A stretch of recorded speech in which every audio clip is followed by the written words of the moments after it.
Happy Thanksgiving, everybody. I hope you had a good one. Going to be a quick one tonight, just because I'm very sleepy. It's been a long but very good day. I want to show you guys how I clean resin 3D prints, because I've noticed often the people that I print for talk about how nice my models come out and how clean they are. So I want to show you what I do. Okay, so to start, this is the last plate that I printed about 2 hours ago. It finished printing and I just pulled it off the printer, and I reuse these trays. This one I've been using the last 2 days, and I keep it in a Ziploc bag, and then I put it outside and I let it cure, and then use it again. And I can get quite a bit of uses out of it before I need to throw it away after. Again, I just give it a final cure. But what I do is I put the build plate in here so all the resin runs off. And that way, when I go to wash these, a lot of the loose resin is already off them.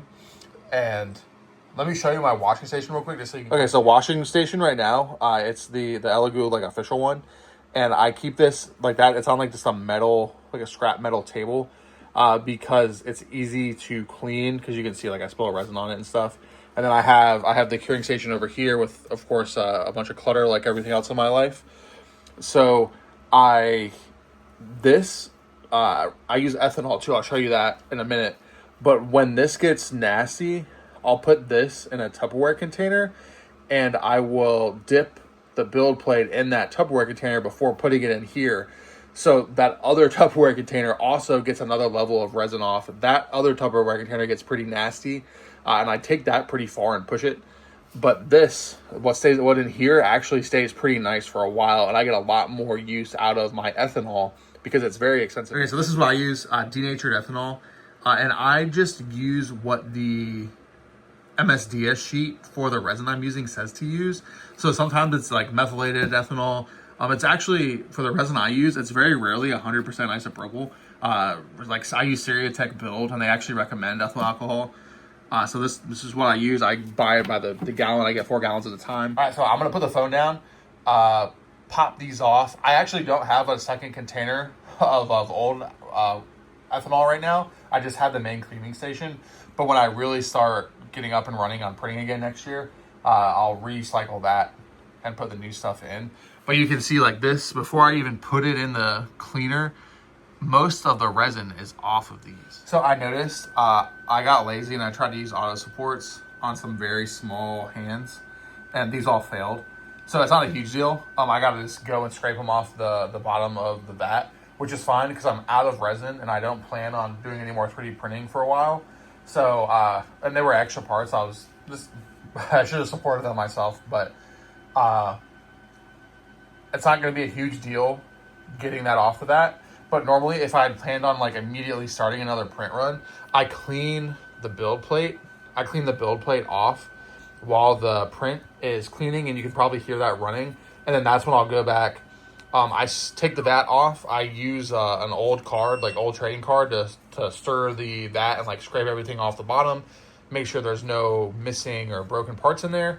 And then I recenter the build plate, and I'm ready to go again while my prints are washing. Okay, so now this is hot water that I put in this Tupperware container, and it's pretty gnarly. But again, I'll after a couple of print runs, I'll just put this out in the driveway to cure.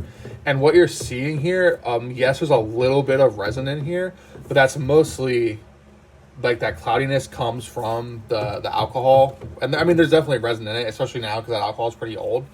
So what I'll do, I have this in hot water. I'll bust the supports off, and then this is sitting in a slop sink that the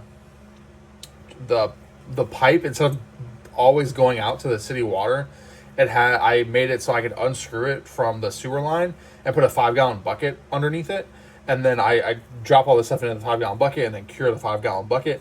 So I'll just run hot water over all the models again, just to make sure I've got all the alcohol washed off it.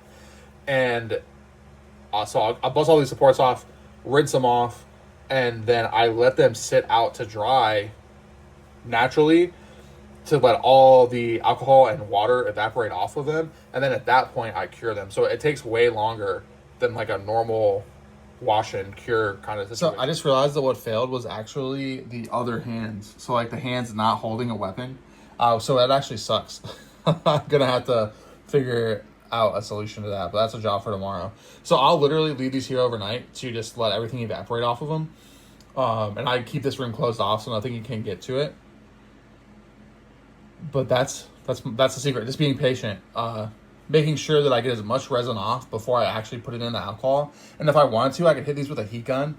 I think like some people don't do that extra time with the water to actually wash it off. And they just hit the isopropyl alcohol with a heat gun and let that evaporate off. But that leaves so much resin behind, no matter how like clean you're, and nobody like actually keeps their alcohol that clean either. So it just doesn't get the resin off. So you have to have a solution to wash it off, to get all the junk off of it and dispose of it properly. So that's really where the challenge 3D printing comes from. So like I said, I've got that bucket of junk that I will put out in the driveway tomorrow. I have like a little like fenced off area in the driveway where I put that, and I'll cure that box, and then I'll throw all the supports away. I cure the supports too. So it's really all that part of it. So thanks for watching. That's the trick to getting really clean prints. Oh, I guess I should probably show you how the prints look after they're cured. Okay, so this is the Iron Salt Knit Brazen Bowl. So this is fully cured, fully washed. You can see that it's mostly matte, and that shine you're getting is like the shine from the light hitting the individual layer lines, which you can't really see when you paint it, but that's just the reflection of the light. So when this is how a like nicely cleaned model should look. And actually underneath here, where there was still some coming out of that hole, you can kind of see how it's glossy. That's fully cured, but it has that glossy effect because it wasn't actually that clean. So when you see a print that's glossy like that and shiny, that just means that it's cured resin, but there was still just liquid resin on the surface of the model when it got cured. But I didn't really care about that. You know, it's not going to be seen. Here's another example on a little guy. Like the little guys are mostly matte just because they're way easier to get fully clean. And I still got a little bit of supports I need to clean off of them. But this is how a fully cleaned 3D print is supposed to look. Okay, see you tomorrow where we return to painting the last ton again.